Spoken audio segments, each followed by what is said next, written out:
সুবহানাল্লাহ কোন সময় কবর জিয়ারতে শুনুন। এই আমাদের এলাকার কি কবর জিয়ারত করে না? কি কবরের সামনে যায় কি করে? সুবহানাল্লাহ। কবরের সামনে যায় কি করে? প্রথমে সালাম দেয়। কি দেয়? আসসালামু আলাইকুম ইয়া আহলাল কুবুর। কবরবাসী, আমার পক্ষ থেকে তোমার সালাম। কবরবাসী, আমার পক্ষ থেকে আমার বাবার সালাম।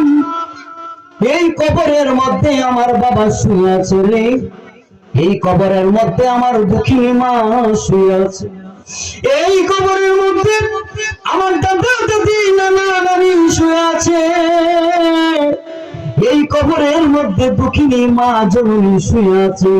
আমার মাকে আমি সালাম দিলাম, আমার মার উপর যেন আমার মালিক আমার আল্লাহ রহমত নাজিল করে। ঠিক কিনা বলে? আজকে যাদের মা নাই বাবা নাই, দুইটা ফোঁটা চোখের পানি যদি এই প্যান্ডেলের মধ্যে গভীর শীতের রজনীতে যদি ফেলতে পারেন, ও বাবা দিলের কান লাগায়া শুনো, তোমার যেই মা জন্মে তোমার এই যে শীতের রজনীতে তুমি যখন প্রস্রাব করে দিতা, তোমার সেই দুঃখিনী মা তোমার শুকনো জায়গার মধ্যে রাখতো, ওই জায়গাটা তুমি বিছায়া দিতা। তোমার মা জননী কোথাও জায়গা না পাইলে মায়ের বুকের মধ্যে রাখতো, সেই ভিজা জায়গার মধ্যে তোমার মা,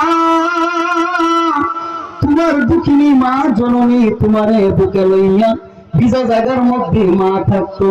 সেই দুঃখিনী মা আজকে কবরের মধ্যে ভাই, ওই দুঃখিনী মার জন্য কয়েকটা চোখের পানি পানাও রে বাবা, ওই দুঃখিনী বাবার জন্য দুইটা চোখের পানি পানা। তোমার চোখের পানির দিকে আমার আল্লাহ তাকাইয়া আমার আল্লাহ বলেছেন, যদি কোনো সন্তান দুঃখিনী মা বাবার জন্য দুইটা চোখের পানি জমিনের মধ্যে ফেলাই রে, ওই সন্তানের চোখের পানি আমি আল্লাহ দেখি আমার লজ্জা লাগে। সুবহানাল্লাহ। এই সঙ্গে সঙ্গে যেই সন্তানগুলি তাদের মা বাবার জন্য দোয়া করে চোখের পানি পালাই, ওই সন্তানের চোখের পানিকে আমি এমন ভাবে কবুল করি, ওই চোখের পানি গুলাকে আমি ওই দুঃখিনী মা বাবার কবরের মধ্যে জান্নাতের ফুল বানায়া কবরে রাইখা দে।